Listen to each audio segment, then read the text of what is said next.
कितना है, ब्राह्मण कितना है, मुस्लिम कितना है, उनके जनसंख्या के प्रतिशत के आधार पे राज्य में सबकी सहभागिता होनी चाहिए, सदन सबका होना चाहिए, सरकार सबका होना चाहिए, राज्य में सबको हक मिलना चाहिए। वही हक, उसी हक को हम स्वाधीनता कहते हैं। स्वाधीन मधेश जन अभियान उसी आज़ादी का वकालत करता है।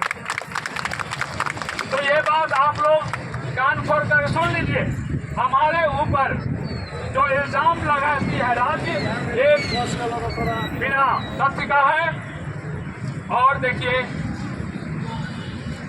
हम लोग जो आज़ादी चाहते हैं, हम लोग इसलिए आज़ादी चाहते हैं कि इस देश में जितने भी परिवर्तन हुए हैं, जितने भी आंदोलन हुए हैं, उन सारे आंदोलनों में इन्हीं के लड़के मरे हैं, इन्हीं के श्रीमान मरे हैं, हमारे ही भाई मरा है, हमारे ही पिता मरा है, चाचा मरा है। और जिसके बल पे देश ने आज़ादी लिया पंचायत से, जिसके बल पे, जिनके बल पे देश में बहुत बड़े बड़े क्रांति सफल हुआ, राणा से आज़ादी मिला, पंचायत से आज़ादी मिला, गणतंत्र से आज़ादी मिला, ये हमारे सामने।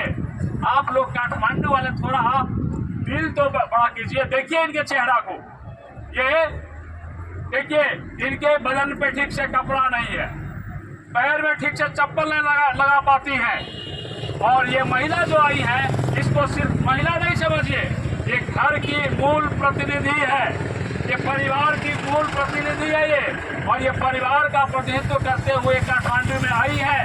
इनके आने में इनका श्रीमान का हाथ है, इनके बेटा का हाथ है, इनके दामाद का हाथ है, इनके क्या कहते हैं, देवर का हाथ है, इनके लड़के का हाथ है। सारे लोगों ने, पुरुष जितने भी हैं, सबने कहा है कि तुम काठमांडू में जाओ, हम लोग तुम्हें आज़ाद करते हैं, काठमांडू में जा करके अपना आवाज दो।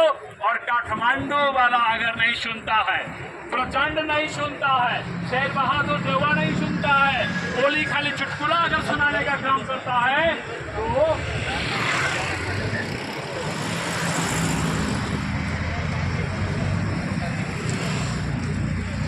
तो उसका तो परिणाम निकलेगा। उसका परिणाम क्या निकलेगा?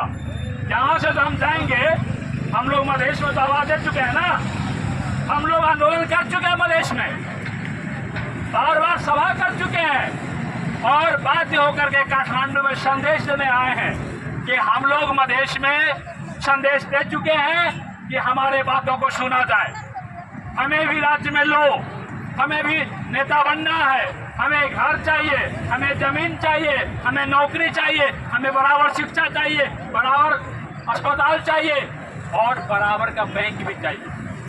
बैंक किसी का बाप का नहीं है, बैंक इनकी है, इनके कमाई से बैंक खुल रहा है हर जगह, टोल में, गांव में, शहर में। तो बैंक में भी इनकी भागीदारी होनी चाहिए। वो संदेश लेकर के ये महिलाएं काठमांडू में आई हैं। और अगर 3 दिन हम लोग काठमांडू में रहने जा रहे हैं, 3 दिन हम लोग यहाँ पे रहेंगे, और 3 दिन के बाद अगर सरकार हमारी बातों को, इन महिलाओं की बात को नहीं सुनती है, तो हम लोग मधेश में जाएंगे। मधेश